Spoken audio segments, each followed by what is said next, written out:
Buenas tardes.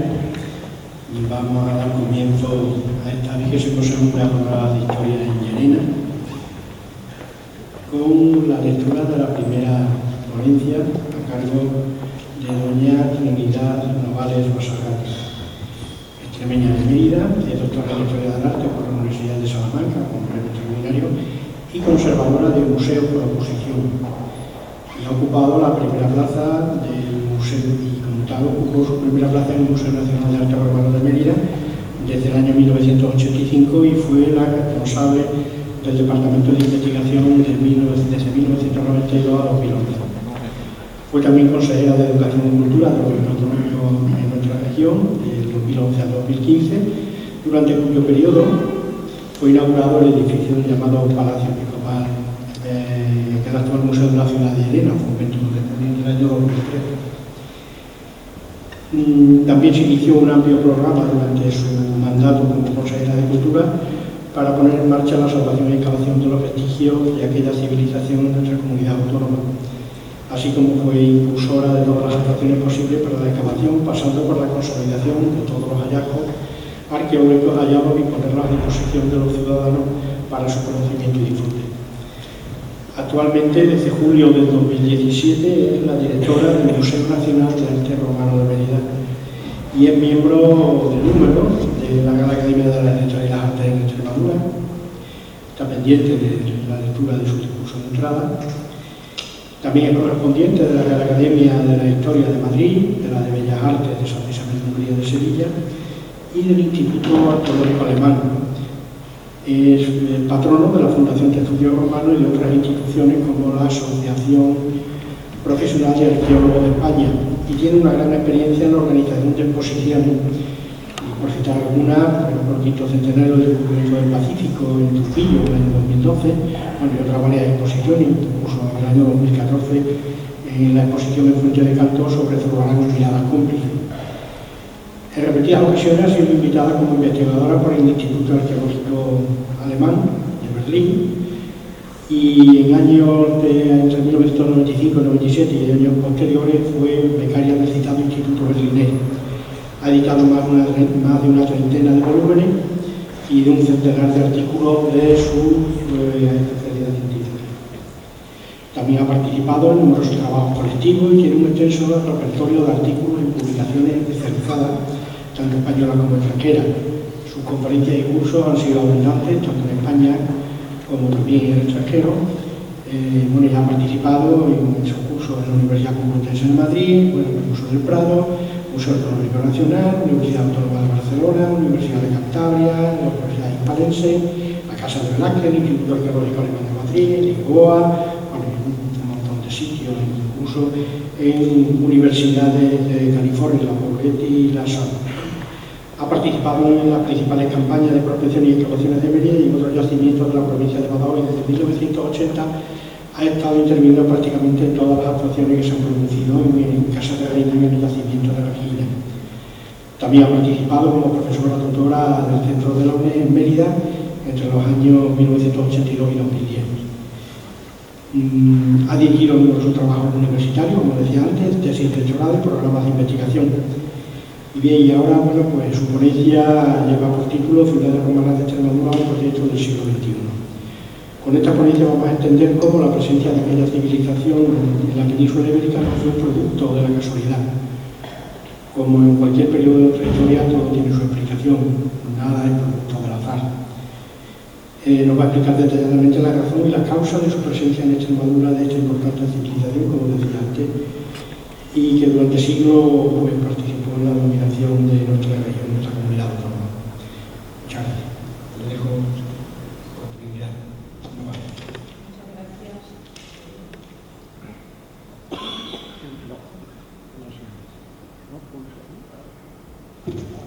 Ahora. ¿Se oye ahora? Sí.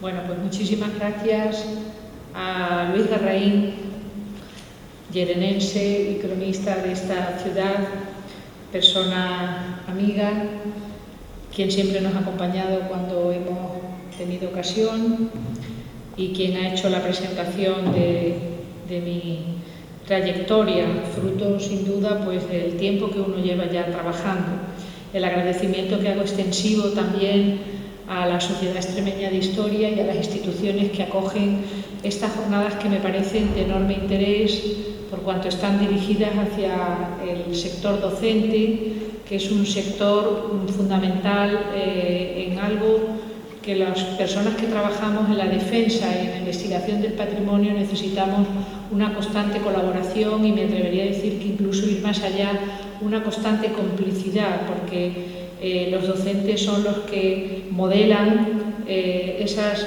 figuras que van a ser el futuro de cualquier sociedad, que son los jóvenes y las primeras generaciones, sin cuyo concurso no tendríamos ocasión de poder avanzar en algo tan importante como es la conservación de nuestro legado. En este caso vamos a analizar el legado romano, pero el legado que la historia nos ha proporcionado, y a comunidades como la extremeña, donde la potencialidad patrimonial es de primerísimo nivel, y tenemos una ardua labor en la que no solo la administración es responsable, sino que también los ciudadanos, cada uno desde su vertiente, desde su óptica, pues tienen bastante que decir. Dicho esto, creo que hay que reflexionar sobre qué significa ese momento de contacto, esa toma de contacto de la primera presencia romana en Extremadura. Nos tendríamos que ir a las fuentes que nos hablan de esos pueblos lusitanos, túrdulos y betones, que son los que se encuentra Roma cuando llega a este territorio, y a los que Roma se va a imponer. Conocemos a través de las referencias de Estrabón, de Diodoro Sículo, de Livio, de Appiano, etcétera, pues esas constantes pugnas. Me atrevería a decir que eran pugnas desiguales, aunque en ocasiones le dieron grandes quebraderos de cabeza a la estructura militar romana, que era un arma enormemente potente, pero esos pueblos se organizaban y en ocasiones ponían en apuros al propio ejército romano. La presencia romana constatada desde ese inicio del 155 hasta el 138 a.C. va a ir marcando la penetración en el territorio, y de una inicial presencia militarista de conquista y control del territorio va a pasar a un papel colonizador, creador de nuevas estructuras de ocupación, como fueron los centros urbanos. Algunos provenientes en su emplazamiento fundamentalmente de centros indígenas, pero desde luego Roma lo que introduce es un nuevo concepto de vida pública, un nuevo concepto de urbanismo, un nuevo concepto de ciudad, que básicamente es el que todavía seguimos manteniendo. La ciudad ordenada, una ciudad articulada, donde cada una de sus partes está destinada a una finalidad concreta, ya sea la administración pública, la diversión, la vida privada, el mundo de los muertos, habitualmente fuera de la estructura del recinto urbano. Y todo ello va a crear ese germen que es nuestra cultura occidental, porque al fin y al cabo nosotros somos herederos de esa cultura occidental latina. De aquella primera presencia tenemos en Extremadura importantes documentos. Uno de ellos será la famosa Deditio de Alcántara, que se conserva en el Museo de Cáceres, que nos ilustra acerca de cómo esos seanos, es decir, un pueblo autóctono indígena, se enfrenta con el ejército de Lucius Caesius, con el que tiene que llegar a un pacto de paz. Ahora estamos viviendo en los medios de comunicación en tiempo real la constante intervención internacional para parar una guerra, y la constante necesidad de alcanzar un acuerdo y un tiempo de paz. Roma en esto utilizaba siempre, cuando ocupaba un territorio, pues todas, digamos, las dinámicas a su alcance para conseguir que se establecieran las necesarias condiciones para una convivencia mutua. Y es verdad que, superados los primeros momentos de mayor enfrentamiento bélico, posteriormente el proceso de ocupación del territorio era un proceso bastante inclusivo, utilizando un término absolutamente actual. En ese epígrafe, en esa Deditio de Alcántara que les muestro aquí, un documento jurídico importantísimo, se habla de las condiciones pactadas de paz entre ese pueblo y Roma. Es decir, cuáles fueron las condiciones que le imponían para que el dominio romano fuera una realidad. A eso se une una gran epigrafía monumental que nos habla de esos centros urbanos, también numismática, porque no olvidemos que en una moneda se concentran los símbolos más especiales de cualquier cultura. Cuando se instauró el euro, la Comunidad Europea pidió a cada país que eligiera un motivo que definiera al país. Y cada país eligió el símbolo, porque el símbolo que va en una moneda en cualquier cultura es el símbolo que define a esa cultura. Y Roma, consciente de lo que significaba una moneda, acuñar una moneda con el nombre de una ciudad, con el nombre de un territorio, acuñaba las monedas siempre marcando esos símbolos. Y luego, naturalmente, en Extremadura conservamos la evidencia arqueológica. ¿Qué encuentran aquí los romanos cuando llegan? Pues prácticamente se encuentran unos asentamientos de carácter tribal, fuertemente fortificados, generalmente junto a pasos naturales de territorios, de control de territorio, que van a surgir entre los siglos IV y II a.C., y algunos de esos pueblos son los que se van a enfrentar a la presencia romana y en otras ocasiones pues se van a ir uniendo. El primer capítulo lo escribe la ocupación y la presencia militar en el territorio, y superada esta fase se va a pasar al proceso de urbanización y monumentalización. Aquí vemos una vista aérea del conocido Oppidum de la Mesilla, próximo, muy interesante, un yacimiento enormemente interesante que nos habla de esa primera presencia.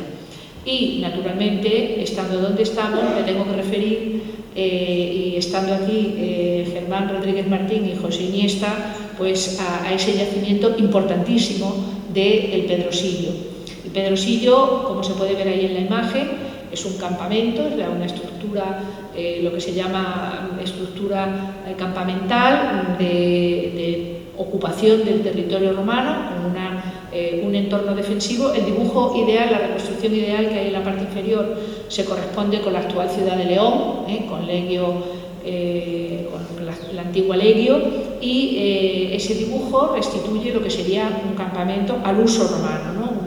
Una planta rectangular con un foso, una muralla defensiva con una empalizada, una zona de acceso muy controlada, un paso muy controlado, como es lógico, y luego en el interior del campamento están las áreas principales y cada una de las áreas del campamento destinadas a una función. En el centro de ese punto de intersección de las vías principales del campamento estaban los principia, es decir, los sitios religiosos, donde se custodiaban no solamente los estandartes de la legión y los símbolos de la ocupación militar romana, sino también las divinidades que protegían y a las que se veneraba en esos yacimientos. Esa estructura de implantación campamental es la que se va a trasplantar a las ciudades, es decir, las ciudades, en síntesis, van a tener una estructura campamental, van a ser iguales, una planta rectangular con una serie de vías que se cortan reticularmente y que definen la estructura urbana de esa manera. Estos campamentos, la singularidad de este yacimiento es su estado de conservación, la información que nos proporciona, porque en general no se conservan, lo conocemos por las fuentes, donde estaban los acantonamientos romanos. Sabemos que la península ibérica fue escenario de batallas y además la península ibérica jugó un papel muy importante en las guerras civiles y fue escenario de luchas políticas muy trascendentales para la historia de Roma, no solo para el control de la península ibérica, sino para el control de lo que iba a ser luego el futuro imperio romano, porque aquí cimenta su poder un personaje tan singular como es Octavio Augusto, que a la muerte de César hereda de su tío Julio César el poder como designado por el propio divino Julio, y cambia el sistema político romano, traslada o altera el sistema republicano y crea un sistema unipersonal que es el principado, basado en su propia persona y en una estructura que respeta algunas de las magistraturas de época republicana, pero que sin duda se convierte en un poder unipersonal, basado en la figura suya, el princeps, es decir, el principal, el que, la palabra imperium en latín, el imperator era el que detentaba el poder. La palabra imperio latina es poder, ¿eh? Por tanto, el imperator era el que tenía la posesión del poder. Nuestra comunidad, Extremadura, se integra desde el punto de vista cultural en época romana en un territorio muy importante para Roma, la Lusitania. Y esto no hace tantos años no se valoraba. Es decir, hace muchos años se consideraba que la Lusitania era un territorio periférico, un territorio secundario dentro del concierto de lo que es el Imperio Romano, nada más lejos de la realidad. Roma pone sus ojos en la península ibérica en un primer momento porque, superada el control del Mediterráneo, una vez que vence a su enemigo tradicional por antonomasia, que eran los cartagineses, Roma se da cuenta que la península ibérica, que es el final del mundo conocido, tiene que ser controlada por esa maquinaria de poder que es Roma. Por tanto, la conquista de la península ibérica era un eje geoestratégico de la política romana. Cuando controlan la península ibérica, donde tienen enormes intereses económicos y comerciales, sobre todo porque la península ibérica era muy rica en minería y a Roma le interesaba controlar todos estos territorios y esta región aún más si cabe, es consciente de que va a abrir una nueva ruta, un nuevo itinerario en el imperio, que es algo que ellos denominaban el ignotus oceanus, el océano desconocido, que era el Atlántico. Ahí se acababa el mundo antiguo. Y ellos constituyen el primer mundo global, que es el Imperio Romano, es decir, un mundo unitario que va a tener unidad lingüística, económica, político-administrativa, de comunicaciones, etc. Y ese primer mundo global va a empezar a mirar hacia el Atlántico y se va a dar cuenta que ahí hay una nueva ruta. Ya lo había intentado Julio César conquistar Britania, no lo había conseguido. Y uno de los objetivos del dominio de la fachada atlántica va a ser tener un pie de puente hacia Britania. Precisamente la Britania se conquista en época de Claudio, 54 después de Cristo, porque tiene un eje fundamental de control desde la Lusitania. Y esto explicaría las importantísimas relaciones que va a tener la Lusitania, el norte de Lusitania y la Galaequia, la actual Galicia, con Britania. Si uno compara las estructuras de este territorio, tienen una enorme conexión con las islas británicas. Este universo que es la Lusitania, que expusimos en 2015 en una magna exposición, primero estuvo en el Museo Nacional de Arte Romano, luego fue a Lisboa y finalmente terminó en Madrid, en el Museo Arqueológico Nacional, que definimos intencionadamente Lusitania, origen de dos pueblos, actualmente España y Portugal, pero unitariamente esos territorios, esos dos pueblos, éramos lo mismo, éramos el mismo concepto cultural. Ese territorio lusitano, dividido en 3 conventus, el más grande, el emeritensis, es decir, el más amplio, porque allí se encontraba la capital provincial, el conventus pacensis y el conventus scalavitanus, cada uno de ellos con su capital de conventus y con su articulación territorial.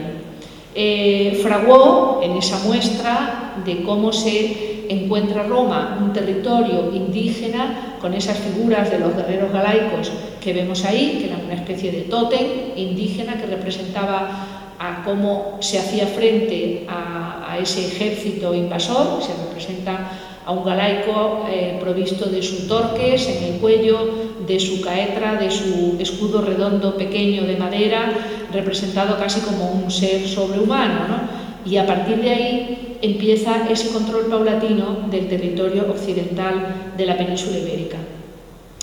En el caso de las ciudades romanas de Extremadura, aproximadamente a comienzos del año 2000 empezamos en el Museo Nacional de Arte Romano un proyecto de investigación en colaboración naturalmente con el resto de los centros arqueológicos. Aquí tenemos cómo nuestra comunidad autónoma, Extremadura, se vertebra a lo largo de norte a sur de la antigua Vía de la Plata, que es una vía tartésica, mucho anterior a la llegada de Roma, una vía de comunicación, y cómo esa vía va a ser casi como una columna vertebral que va a articular el territorio occidental.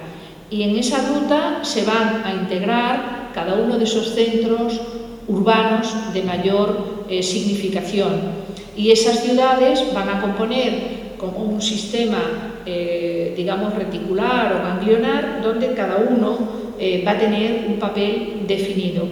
Indudablemente, Extremadura ocupa dos provincias romanas distintas.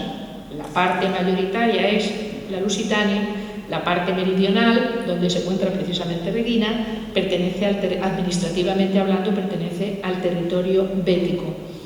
Y este proyecto de ciudades romanas de Extremadura se centró en algunos yacimientos arqueológicos, en los más significativos, en Augusta Emérita como capital, en Cáparra, en el campamento romano de Cáceres el Viejo, un yacimiento de primerísimo nivel, en Medellín, la villa romana de la Majona, que está cerca, Regina, por supuesto, Nertóbriga y Contributa Iulia, la actual Medina de las Torres.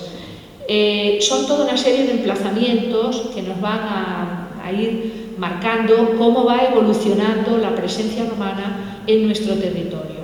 Este proyecto, que publicamos en su día en un volumen de la serie del Museo Nacional de Arte Romano, Estudia Lusitana, puso al día, podríamos decir, que era lo que se conocía, lo que se sabía de cada una de esas ciudades. Pero en arqueología nunca está escrita la última palabra, siempre puede haber importantes hallazgos, novedades e incluso hipótesis de trabajo nuevas que pueden cambiar completamente la reflexión, incluso el descubrimiento de algún elemento singular. El campamento de Cáceres el Viejo, que fue objeto de atención por parte de la Consejería de Cultura, haciendo, arriba ven la visión, la foto aérea, que le debo a Enrique Cerrillo Cuenca, una foto aérea que perfectamente marca cuál sería la articulación de esa primera ocupación antes de la fundación de la colonia Norbensis Caesarina, a la que luego haremos alusión, y en el proyecto de adecuación del yacimiento, porque obviamente el campamento de Cáceres el Viejo se hicieron una serie de trabajos en época del investigador alemán Adolf Schulten, luego otros colegas también están trabajando sobre él, Ángel Morillo de la Universidad Complutense de Madrid, también Enrique Cerrillo en su momento, es decir, distintos colegas han ido trabajando y analizando los materiales que proceden de este yacimiento, que es enormemente interesante.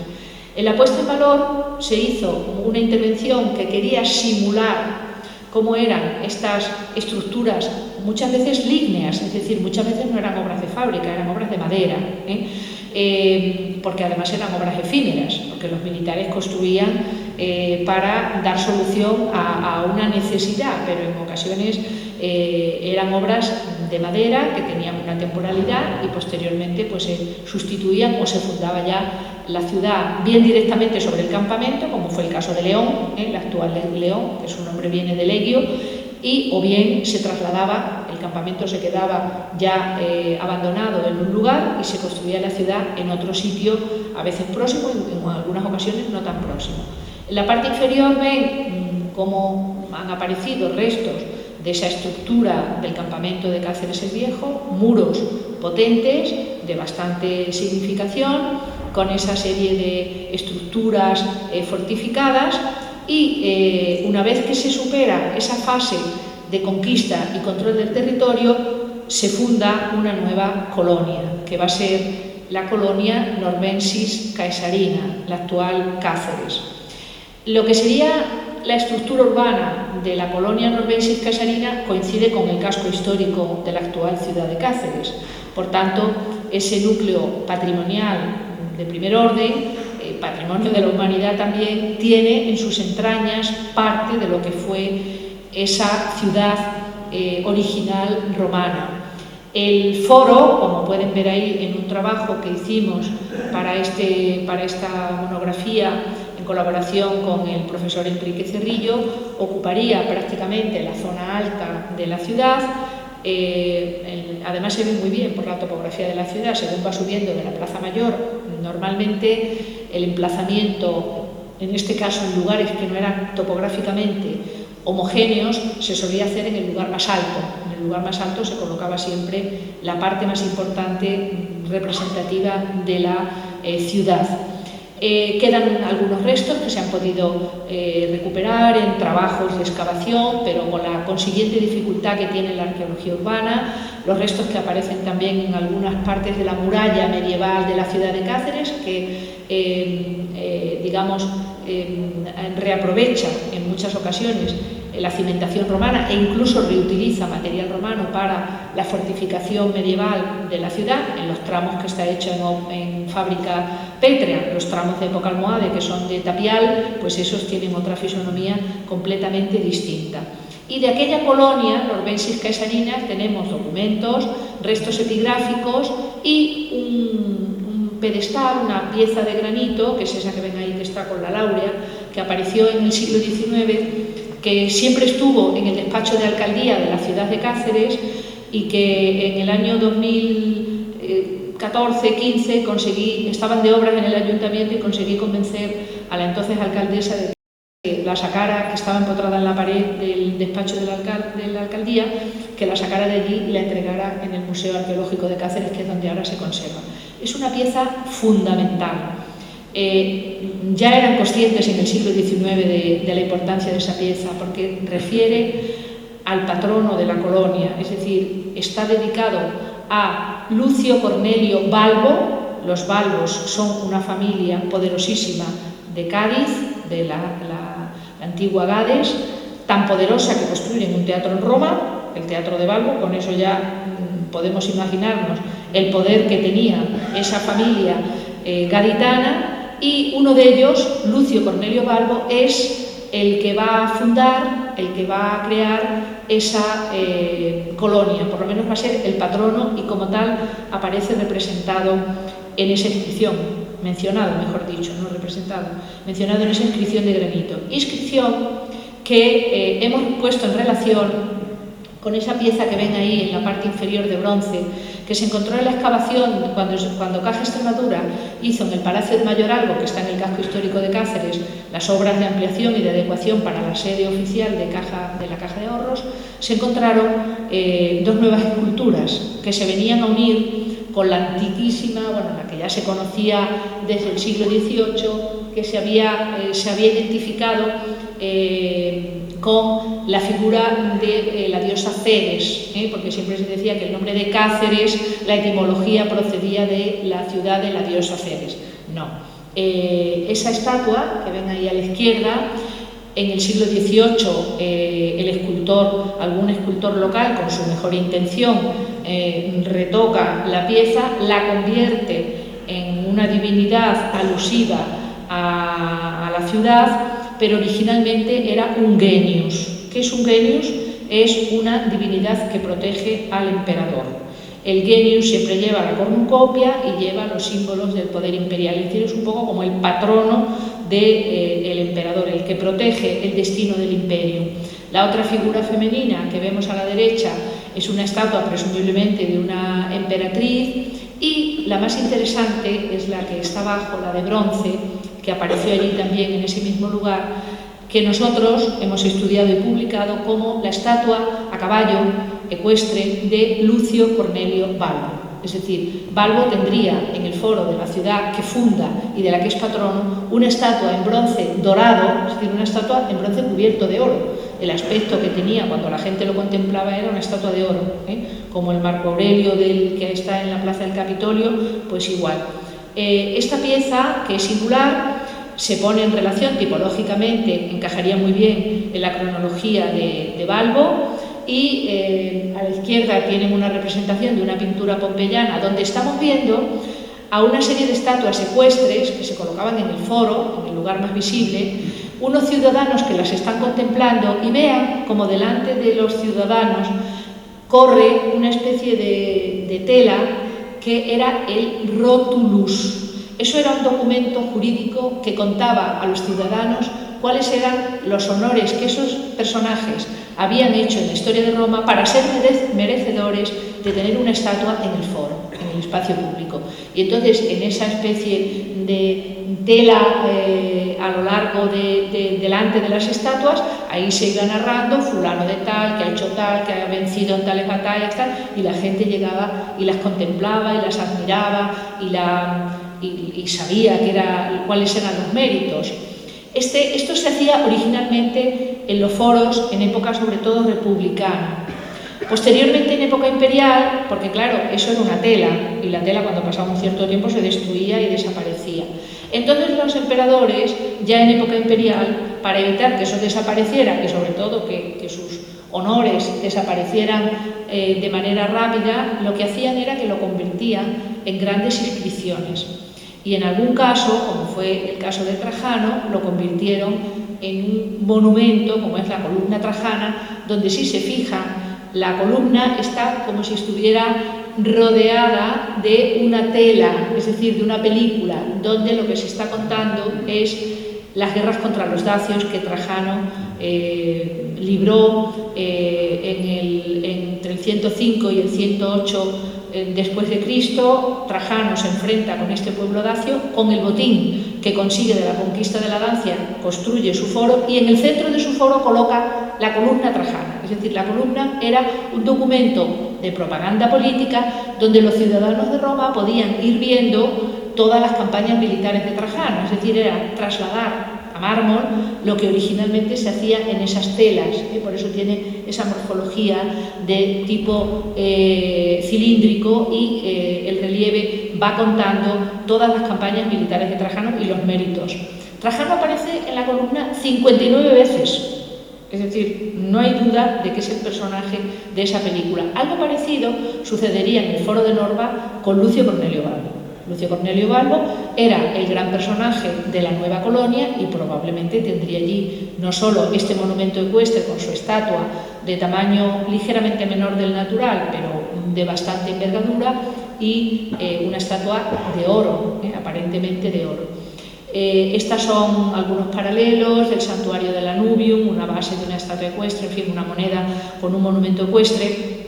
Y de Norba subiríamos un poco más hacia el norte y nos encontraríamos con otro centro fundamental de la Ruta de la Plata, de la Vía de la Plata, que es Caparra, la antigua Cápera, ¿no? Actualmente Olivera de Plasencia, aunque ahí los distintos pueblos de alrededor se disputan un poco el patronazgo de la antigua Caparra. Lo más significativo es su arco cuadrifronte, es decir, el arco de 4 puertas, de 4 vanos, el foro, se ha podido excavar en buena medida la calzada de acceso a la ciudad, el foro, etc. Es una ciudad que sin duda tuvo un papel muy importante como elemento de comunicación. Recientemente se ha excavado el anfiteatro, que es esa imagen que ven en la parte inferior derecha, vean cómo marca el resto que se conserva, la curvatura de la elipse de un anfiteatro y naturalmente la ciudad de Caparra tuvo un papel fundamental. En la imagen superior vean la planta, una vista aérea de la ciudad marcando las distintas zonas, el anfiteatro también marcado ligeramente, un anfiteatro además muy interesante porque era un anfiteatro con una parte de fábrica de piedra, pero un anfiteatro de madera, que era como se construían todos los anfiteatros hasta muy avanzado el siglo I después de Cristo. Anfiteatros que se llamaban castrenses porque lo construían los militares. Como ahora las plazas de toros, esas portátiles que van llevando por los pueblos según hay ferias, pues también los militares hacían este tipo de fábricas de madera que se levantaban con mucha rapidez y que daban servicio a cualquier asentamiento, a cualquier ocupación. Otro yacimiento que en los últimos años ha deparado muchísimas novedades es la antigua Metelinum, la colonia metelinensis, fundada por Quinto Cecilio Metelo Pío. Metelo le da el nombre a la colonia, que esto era algo bastante común. En el caso de Norba no fue así. Porque en buena lógica diríamos que se podría haber tomado el nombre de la colonia de Balbo, ¿no? Que era su patrono fundador. En este caso no fue así. Pero en el caso de Metelinum sí tomó el nombre del fundador de la colonia. De Metelinum hasta prácticamente hará 20 años, se conocía poco porque se habían hecho algunas excavaciones.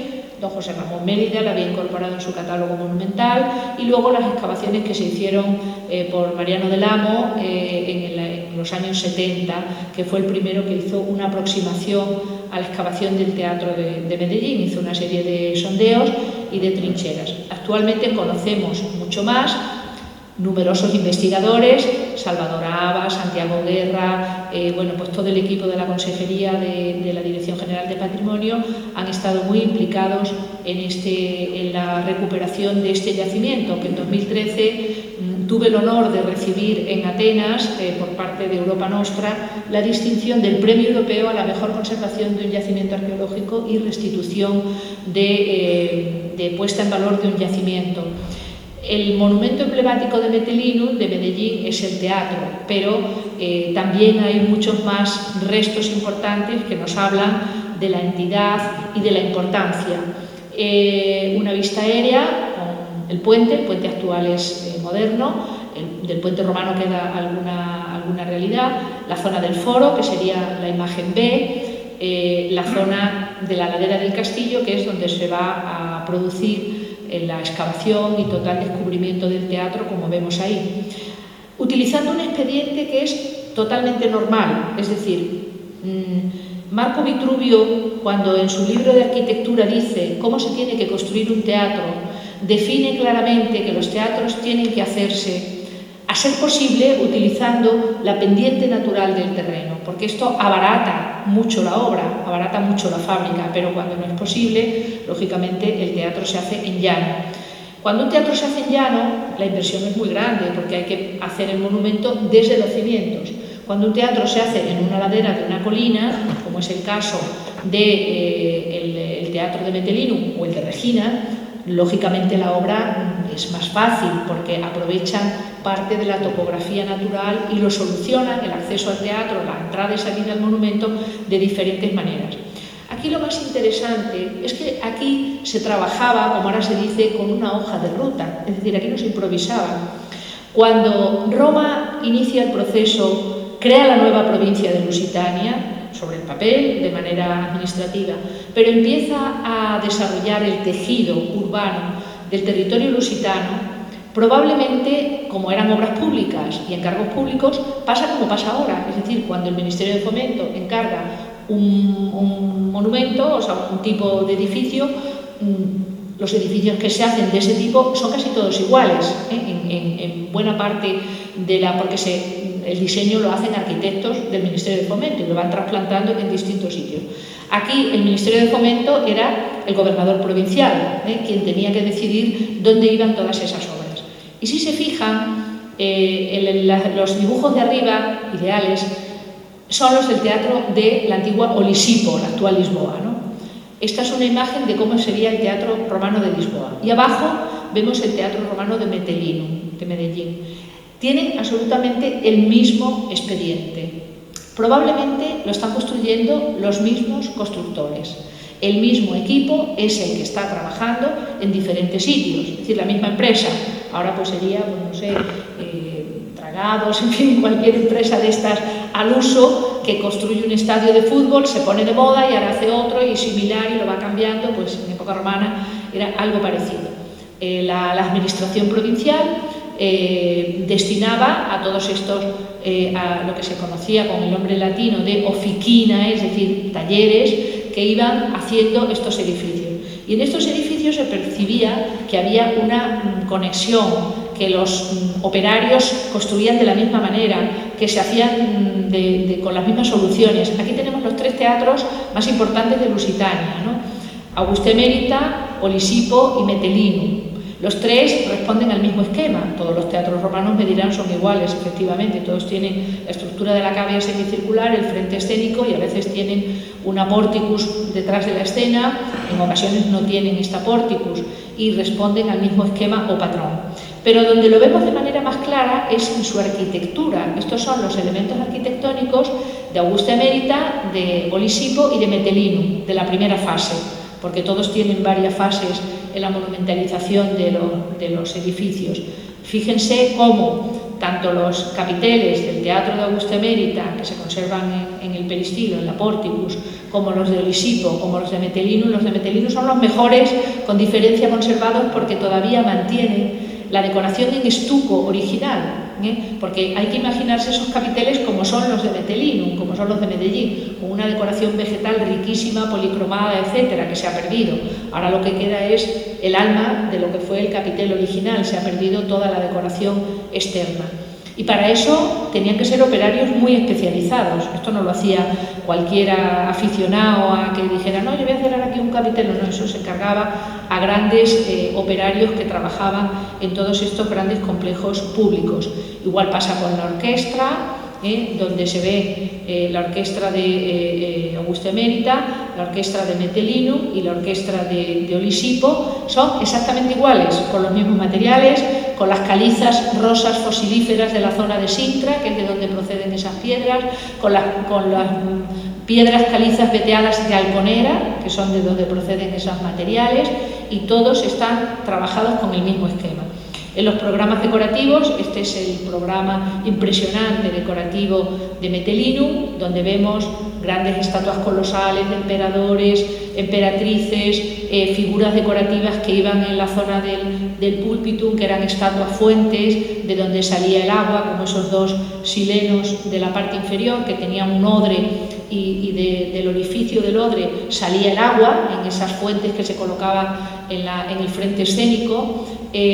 La figura de Sileno además era muy recurrente porque en el teatro latino Sileno, borracho, salía siempre a escena y entonces provocaba la carcajada del espectador. Cuando Sileno salía borracho, no sabía hablar, se tropezaba, se terminaba cayendo, y entonces en la comedia latina era un personaje muy singular. Por eso aparece de manera tan recurrente en la decoración. Pero el teatro también era un edificio político donde el poder se tenía que hacer presente, y aquí vemos un brazo monumental, una rodilla de uno de esos emperadores sentados sobre su trono, tal como también los de la parte inferior son de Mérida, el otro es de Évora, pero lo vemos como serían grandes estatuas que estarían en el frente escénico del Teatro Romano de Metelinum y que lanzarían ese mensaje político de la dinastía gobernante, de la dinastía reinante. Sin ser una ciudad, pero otro asentamiento muy importante cercano a Medellín fue la villa romana de la Majona, que no es una ciudad romana, evidentemente, pero es un reflejo muy claro de cómo cuando las ciudades en el siglo IV empiezan a caer en un periodo de atonía, hay problemas políticos de inseguridad, inestabilidad, el imperio empieza a sufrir el problema grave de la invasión de los pueblos bárbaros en determinados territorios. Construyeron varios muros, pero no hicieron nada, es decir, los pueblos bárbaros terminaron penetrando en el Imperio Romano y el Imperio Romano se desmembró. Bueno, pues en ese siglo final del III o IV, los grandes propietarios, los grandes personajes urbanos se sienten más seguros en sus grandes villas, en esas villas que no solamente eran explotaciones agrarias, sino también lugares de representación y de poder. Y el caso de la Villa Romana de la Majona es uno de ellos.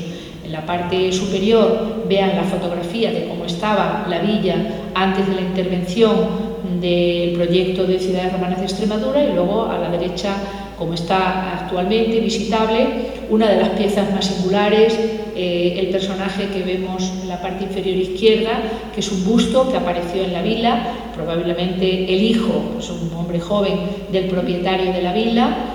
Dos colegas de la Universidad de Barcelona que están estudiando unos epígrafes que se encontraron en la vila romana de la Majona han podido identificar al propietario de la vila con estos epígrafes, y sabemos que fue un personaje que tuvo una alta representatividad política en el siglo IV. Y bueno, imágenes de cómo están conservados los mosaicos y cómo se puede acceder ahora a la visita de la vila romana. Otra ciudad, sin duda, que también ha deparado importantes novedades, es la antigua Contributa Iulia Ugultunia, en la actual Medina de las Torres. Ya estamos en territorio bético, ya hemos salido del territorio lusitano y ahora estamos ya en territorio bético. La antigua ciudad de Contributa la conocemos por las referencias de las fuentes, y luego recientemente el Instituto de Arqueología de Mérida, con diferentes equipos de arqueólogos, la propia Miriam también participó en las excavaciones de Contributa, en su trabajo de arqueóloga, y pudieron recuperar buena parte de estos conjuntos urbanos. Especialmente muy interesante es la zona del Foro, en la que trabajaron Pedro Mateos, Antonio Pizzo y distintos colegas del Instituto de Arqueología de Mérida, que se ha podido restituir cómo sería, grosso modo, visualmente la imagen de esta ciudad, es decir, una ciudad con su característica sistema defensivo y el anfiteatro que estaría extramuros, presumiblemente un anfiteatro, como decía yo antes, fabricado una parte de cimentación en obra de fábrica y la parte superior en madera. Y otro núcleo también bético va a ser Nertóbriga, Concordia Iulia. Cuando una fundación lleva el nombre Iulia, se refiere a Julio César, por tanto es una fundación de origen republicano. Todas las que funda Augusto generalmente llevan el término Augusta, la nueva fundación. Aquí tenemos la vista aérea, una imagen de Contributa. Está en una zona agreste, difícil, pero se conservan, como vemos ahí en la imagen, parte de las estructuras. En algunos casos la potencia estratigráfica supera los 6 metros de altura de la muralla que circundaría todo este perímetro. De allí proceden inscripciones importantísimas. El yacimiento en buena parte está en una propiedad particular y esto, claro, también a veces dificulta la paulatina recuperación de estos yacimientos. Y claro, no lo he dejado intencionadamente porque nos encontramos aquí en Llerena y sin duda Regina va a ser un enclave importantísimo. Tenemos un gran conocimiento a través de las fuentes, pero como veíamos recientemente, lo comentábamos antes con el alcalde, con Agustín Castelló, la arqueología nunca tiene escrita la última palabra. Este verano, con el trabajo de los colegas alemanes de la Universidad de Heidelberg, el profesor Felix Steiner, con una serie de prospecciones que han hecho de carácter no invasivo, han podido determinar una parte importante del yacimiento. El monumento estrella es el teatro, obviamente, porque es el monumento más completo, mejor conservado. Es un teatro, además, muy interesante, porque es un teatro canónico, es decir, responde a la morfología de un teatro romano al uso, lógicamente más reducido en cuanto a dimensión. Tiene una fábrica muy singular, conserva bastante bien su frente escénico, incluso hay muchos materiales con los que se podría seguir trabajando en la anastilosis del frente escénico. A veces yo lo entiendo, es algo normal, ¿no? Que los ciudadanos quieren ver enseguida los monumentos restituidos, vueltos a su forma original. El Teatro de Mérida, hasta los años 30 no se pudo hacer la primera anastilosis del monumento, y la anastilosis es el levantamiento, ¿no? de cualquier estructura arquitectónica que se ha caído. Pues esa anastilosis del Teatro de Mérida se culminó prácticamente en los años 70 con la participación de don José Menéndez Pidal. Quiero decir que en arqueología hay que andar con prudencia porque no es tan sencillo. Además, ahora tenemos una gran ayuda con la restitución virtual, porque nos permite dar una información al ciudadano, al visitante, que naturalmente no tiene por qué imaginarse cómo era ese templo, porque claro, a veces lo que se contempla son solamente las cimentaciones, pero eso es mejor que hacer una intervención que luego no sea reversible y que a veces dañe más que beneficie al monumento. La acción más dañina sobre el patrimonio arqueológico es la humana. Un monumento puede estar enterrado 2000 años, 3000 años, no sufre. En el momento en el que se excava y sale a la luz, si no se protege, si no se consolida, si no se adecúa, el daño es velocísimo, velocísimo e irreparable. Y aquí, lógicamente, la Administración tiene una capacidad, pero no siempre la Administración tiene recursos suficientes para poder seguir. Por eso es preferible, en algunos yacimientos, no hacer una excavación extensiva, sino hacer una excavación selectiva, donde uno trabaje con una hoja de ruta muy clara para saber qué es lo que quiere, qué conocimiento quiere alcanzar, dónde quiere, qué objetivo quiere lograr, y lo que se vaya recuperando se pueda restituir. En Regina también está el área del foro, que aunque es cierto que en superficie está bastante arrasada, pero nos ha dado muchísima información de esas estructuras de un triple templo, siguiendo un ejemplo además muy interesante que algunos autores incluso han puesto en relación con una tradición púnica de los templos a la tríada capitolina, Júpiter, Juno y Minerva, las divinidades que estaban decorando o formando parte de toda la iconografía de ese recinto forense. Tengo una anécdota muy divertida. Cuando yo estaba excavando en Regina, mi colega del Instituto Arqueológico Alemán, Walter Trilmich, que excavaba en Pompeya, me llamaba todos los años y me decía: oye, Trilmich, ¿por qué no te vienes a Pompeya conmigo y dejas ese yacimiento miserable de ahí de Extremadura y tal? Y yo le decía: no, Walter, que Regina es muy interesante, que es muy importante, ya verás cómo Regina algún día. Y entonces aparecieron en un pozo una serie de esculturas. Él se dedica también, como yo, a iconografía, y entonces cuando salieron las esculturas de Regina, entonces no había móviles ni nada de esto, se las pasé en un fax y le dije: Walter, ahí te mando que este yacimiento miserable ha dado esta. Y claro, era un retrato de Trajano, fragmentos de la inscripción de Trajano, una cabeza de un príncipe, un genius, es decir, una documentación arqueológica importantísima, sobre todo muy interesante desde el punto de vista histórico, porque la zona de Reguina, Azuaga, toda esta zona estaba muy vinculada con la familia de la esposa de Trajano, que tenían intereses económicos muy importantes en las minas de la zona. Y entonces la familia de Matidia, la mujer de Trajano, eran propietarios y personajes muy ricos de esa zona que tenían intereses en la explotación de las minas. Y entonces, por eso la presencia de la familia imperial de Trajano está tan presente en todo este área. Por tanto, en arqueología, como digo, nunca está escrita la última palabra. Regina, sin duda, como se ha puesto aquí de manifiesto, tiene muchísimo que aportar a la arqueología de nuestra tierra y al legado romano, por supuesto, porque además es muy interesante. Aprovecho que está aquí también Germán, con el trabajo de Germán Rodríguez Martín, con el profesor Jan Gerard Gors, que son los grandes expertos del territorio.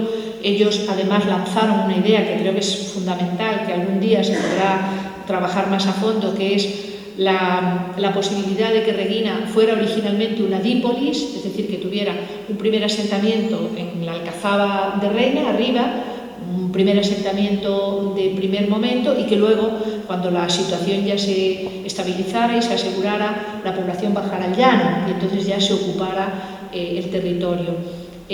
Son muchas las interrogantes, pero en Regina y en todas nuestras ciudades.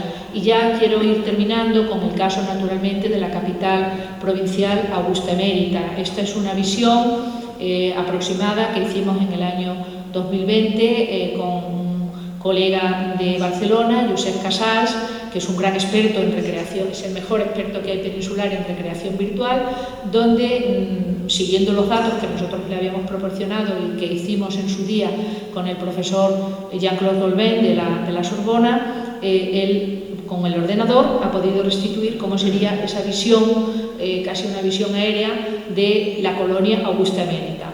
Una ciudad de la que se tiene conocimiento muy temprano, una urbe, una metrópolis que naturalmente conserva pues, prácticamente todos los edificios más importantes. Todas las civilizaciones que pasaron por el solar emeritense fueron conscientes de lo que estaban contemplando. Los árabes se llevan para construir la mezquita capiteles de Mérida, porque era un elemento de prestigio. Se llevaron un montón de capiteles romanos de la ciudad de la colonia augusta emérita para construir su mezquita, que era el monumento más importante de la dinastía omeya. También construyeron su alcazaba sobre la cimentación del dique de contención de la muralla. En el siglo XVI, el humanismo, el conde de los Corvos, edifica su palacio en el centro del corazón de la ciudad, aprovechando un templo romano, lo que conocemos como el Templo de Diana. No es que esté dedicado a Diana, como en algún caso se ha dicho, sino que en el siglo XVII, cuando Bernabé Moreno de Vargas escribe la historia de la ciudad de Mérida, lo pone en relación con el Artemision de Éfeso, que era una de las maravillas del mundo. Y entonces dice, igual que en Éfeso hay un templo dedicado a Diana, a Artemis, en mi ciudad también hay otro templo dedicado a Diana, que es este que está en el corazón de la ciudad, y así toma el nombre del templo de Diana. Era un templo de culto al emperador. Pero también en la colonia emeritense hay numerosos ejemplos de cómo los monumentos antiguos sirvieron de cantera para construir monumentos modernos. Aquí tenemos nada menos que el hornito de Santa Eulalia. Santa Eulalia es la patrona de la ciudad desde el siglo IV, una de las mártires más importantes de la cristiandad occidental.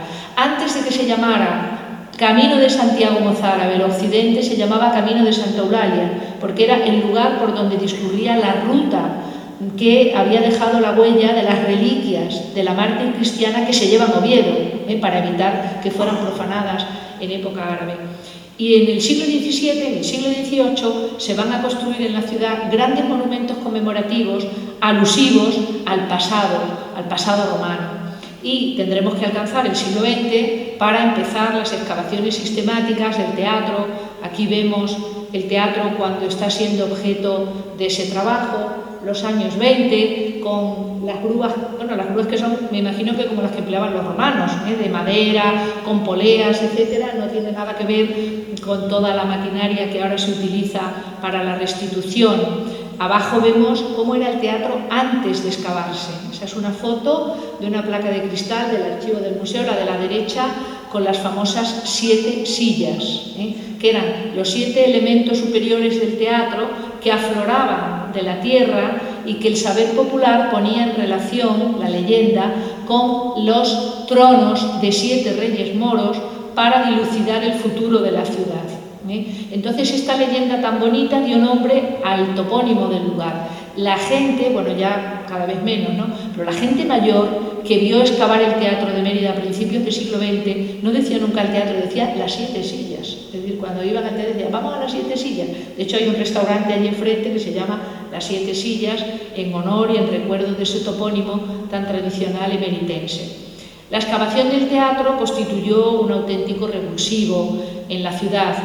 Y el teatro, en el año 33, volvió a utilizarse para lo que fue construido, que fue para ser un edificio donde se realizaran representaciones teatrales, y no solo, porque los teatros eran también el lugar de la asamblea política.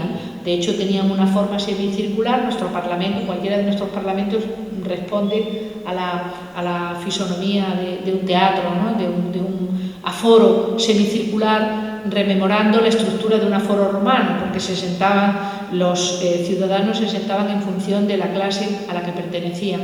Ahí está el primer cartel de propaganda. Dice: Teatro Romano de Mérida, primer festival de arte clásico, y anuncia a la compañía la obra Medea. Y en la foto de arriba, que está fechada en 1933, están los que actúan por primera vez ya como una compañía profesional, porque antes habían actuado, habían hecho representaciones estudiantes, pero la primera obra teatral es en el 1933 con Margarita Sirgu, Enrique Borràs, y a la izquierda de la imagen se ve ese señor bajito con el sombrero en la mano, es don José Ramón Mélida, excavador del teatro. El del extremo de la izquierda es don Maximiliano Macías, también excavador del teatro.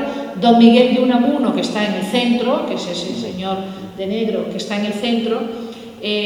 La Sirgu había estado en Mérida viendo la excavación del teatro y se había quedado tan impresionada con la contemplación de un teatro antiguo romano que estaba emergiendo de la tierra, que inmediatamente se puso en contacto con don Miguel de Unamuno. y le dijo: don Miguel, me tiene usted que hacer una Antígona, porque quiero representarla en el Teatro de Mérida. Usted me tiene que hacer una versión de la Antígona. Y entonces, con esa sequedad que le caracterizaba a Unamuno, le contestó: no te voy a hacer una Antígona, que es una obra griega, te voy a hacer una Medea de Séneca, que es una obra romana, una versión de la Medea de Séneca. Y eso fue lo que hizo. La Medea de Séneca, que es la que se publicita en ese cartel tan singular, abajo una imagen del festival, creo que es de 2013 o 2014, del Festival Internacional de Teatro Clásico, que es uno de los emblemas de la cultura de nuestra comunidad, y un emblema, uno de los pocos festivales de teatro clásico se mantienen, porque en el Mediterráneo hubo varios, en la propia Ostia, cerca de Roma, en Taormina, en Siracusa, en muchísimos teatros antiguos, y paulatinamente han ido desapareciendo, porque es cierto que mantener una programación solo con obra clásica es complejo, porque las obras clásicas llevan mucha contratación, digamos, de aditamento y son costosas, son caras.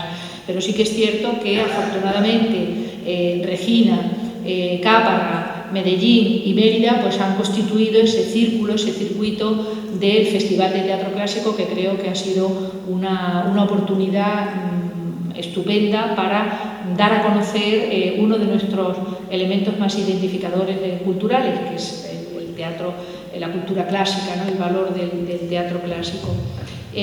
Los monumentos de Mérida nunca fueron como los vemos ahora. Hay que imaginarse en este dibujo, esa era la Mérida que se estaba construyendo en el siglo I, una ciudad donde se habrían hecho las cloacas, las calzadas, las calles, pero las manzanas todavía no estaban ocupadas, como pasa ahora en cualquier urbanización de una ciudad. Cuando llegamos a una ciudad nueva, en los alrededores de Madrid, cuando uno va llegando, dice: anda, ahí va, si esto estaba sin construir, ahora ya lo han construido, y va uno descubriendo todo esto. Un elemento fundamental para los romanos fue la fachada fluvial. La fachada fluvial, a la parte defensa, le servía también como un punto de control del territorio. En el centro, el puente romano originalmente no era como lo vemos ahora. El puente tenía dos tramos. En el centro, como vemos ahí en ese dibujo reconstructivo de Jean-Claude Golbet, había una gran estructura que era una suerte de dique, que tenía muchas finalidades. Estaba muy bien pensada. Primero, esa zona central del río, geológicamente no tenía fortaleza y la cimentación era muy complicada. Ahí no se podía cimentar una obra de esa envergadura. Entonces los romanos, que son conscientes de que ahí les falla la cimentación para hacer una fábrica de esa índole, hacen esa estructura central. ¿Y qué consiguen con esta especie de quilla de barco, aguas arriba? Pues lo primero es que dividen la corriente en dos, crean un brazo artificial, evitan que la corriente en época de crecida atacara la zona más débil del puente, que era el centro, donde la cimentación era mala. Y además, en ese centro, en esa estructura, colocan un mercado, es decir, un lugar donde todo el que llegaba del alrededor de la ciudad a vender sus animales, a vender sus productos, tenía que pagar las tasas. Entraba, le controlaba y además estabulaban el ganado ahí para evitar que entrara en la ciudad.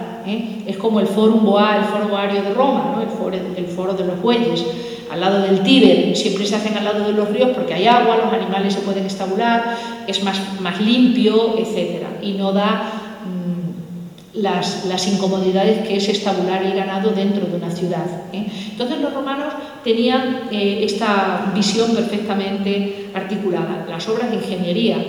Mérida es una auténtica lección de ingeniería hidráulica, conductos, canales, acueductos, presas, es decir, hay toda una serie de construcciones para dotar a la ciudad de agua pública, que esto era inconcebible, es decir, hasta Roma las ciudades no conocían lo que era el uso del agua corriente en la casa, ni la calefacción en la casa, que los romanos también pudieron incorporar, es decir, era una civilización que alcanzaba unas cotas de confort y de calidad de vida para sus ciudadanos absolutamente envidiable.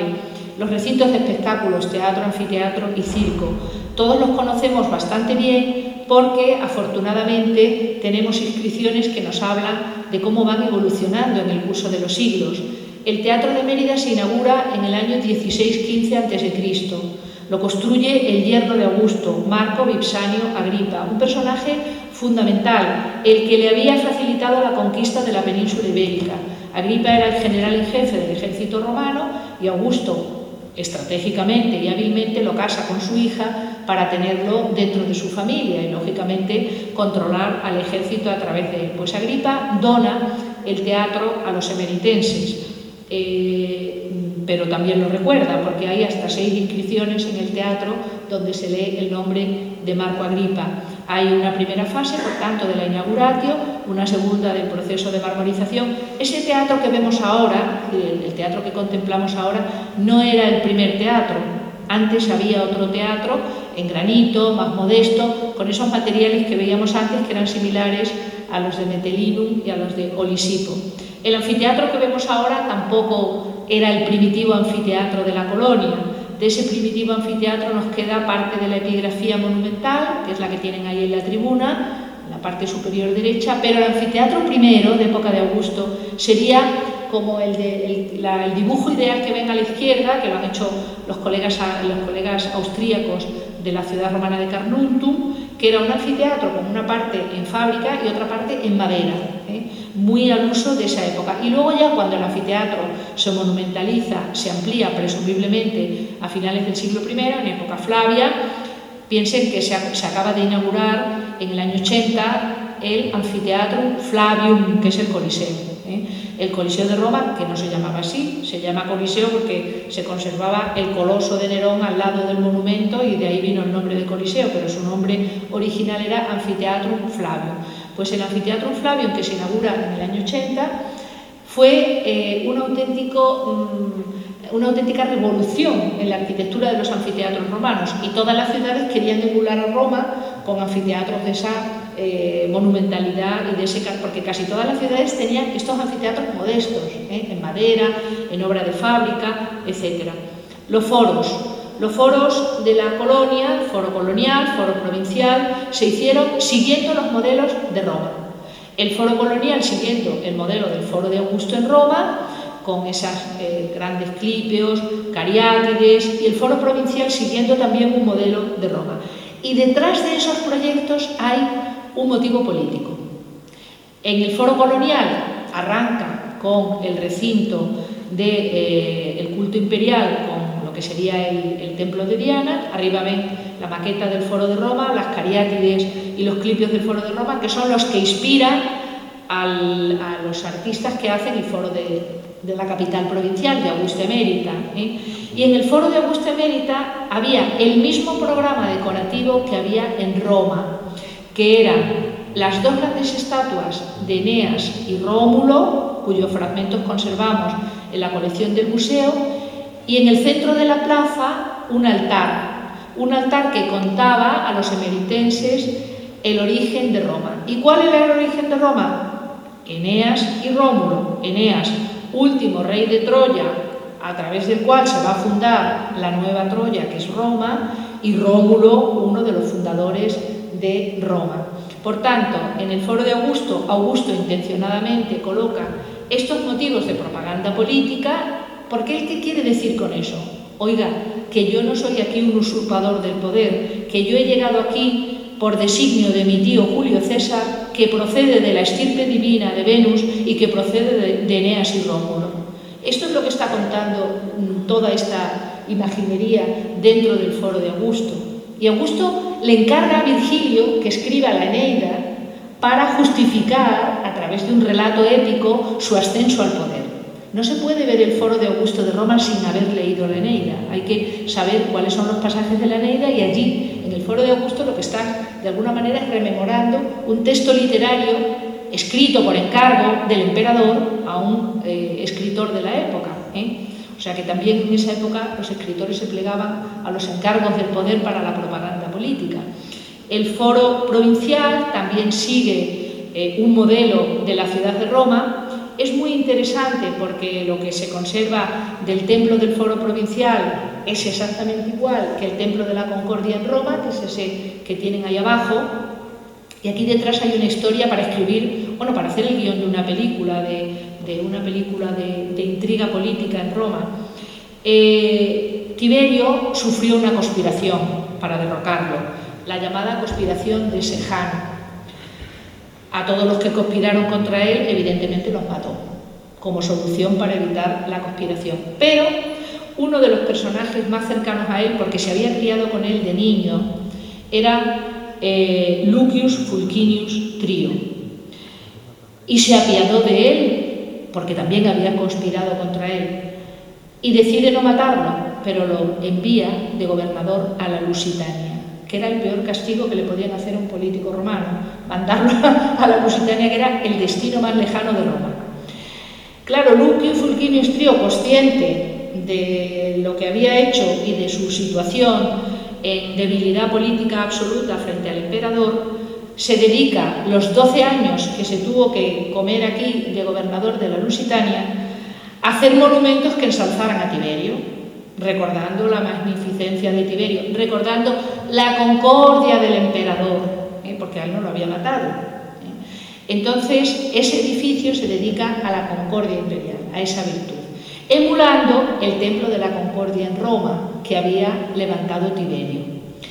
Y esa figura de Lucius Fulcinius Trio aparece en un epígrafe que estudió nuestro buen amigo y colega José Carlos Saquete, de la Universidad de Sevilla, donde determinó que ese templo no se hace aleatoriamente con esa planta tan singular, se hace porque detrás hay un programa político del gobernador provincial que, represaliado por el emperador, se había tenido que venir danzando a la Lusitania, y lo que hace es hacer un edificio lo más magnificente posible para que le llegara a los oídos del emperador que él ya era fiel a su persona y que ya no estaba dentro de los conspiradores que habían luchado contra él. Otro hallazgo fundamental es el llamado mitreo emeritense. A principios del siglo XX se encuentran, cuando se está construyendo la Plaza de Toros, unas piezas arqueológicas de primerísimo nivel, unas piezas que van a ser de gran importancia y que constituyen un conjunto singular.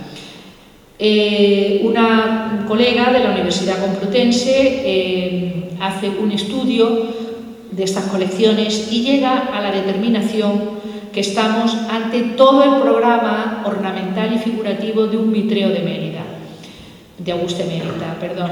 Un mitreo que conocemos por la inscripción, donde se habla, en el texto de la inscripción dice: en el año de la colonia 180, este altar dedicado al nacimiento de la invencible Némesis, del invencible Mitra, por Marco Valerio II, frumentario de la Legión Sétima Gémina, hizo esta donación por mérito propio.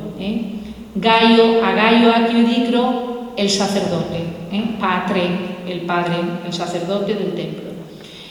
El 180 después de Cristo es el 155, porque si le quitamos los 25 años, o sea, el 180 de la colonia es el 155 después de Cristo, quitándole los 25 antes de Cristo de la fundación de la colonia. Por tanto, en ese 155 después de Cristo se está levantando ese altar, nos está recordando que ahí hay un gran sacerdote que se llama Gaio Accio Dicro. Ese Dicro es un nombre oriental, de origen griego, por tanto es un personaje, digamos, oriundo de Oriente. Y luego en una de las inscripciones, en una de las estatuas, también aparece el nombre de, otra vez, del sacerdote, Edicro, y debajo, en griego, Demetrios Epoiei, es decir, Demetrios lo hizo.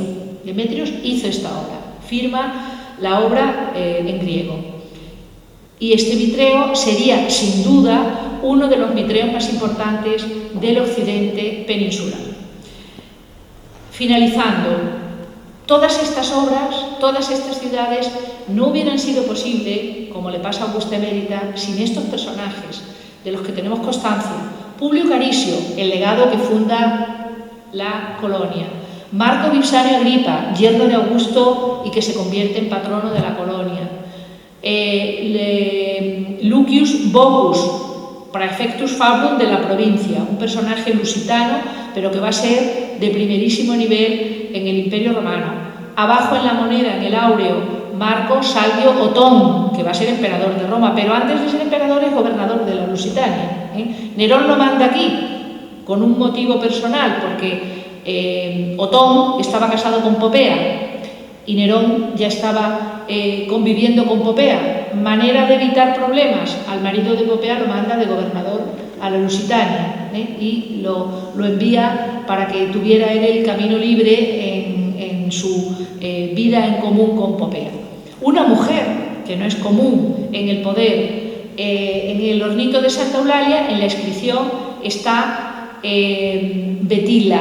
Betila, esposa de Páculo, así lo dice. Betila era una mujer muy poderosa, mujer de lo que sería el equivalente al gobernador provincial, y que levanta un templo en honor a Marte, el dios de la guerra. Su marido era militar, por tanto, pero que ella lo costea y deja su nombre allí. Y finalmente, en la última placa de la izquierda, una inscripción del siglo IV de un arconte de 3 sinagogas.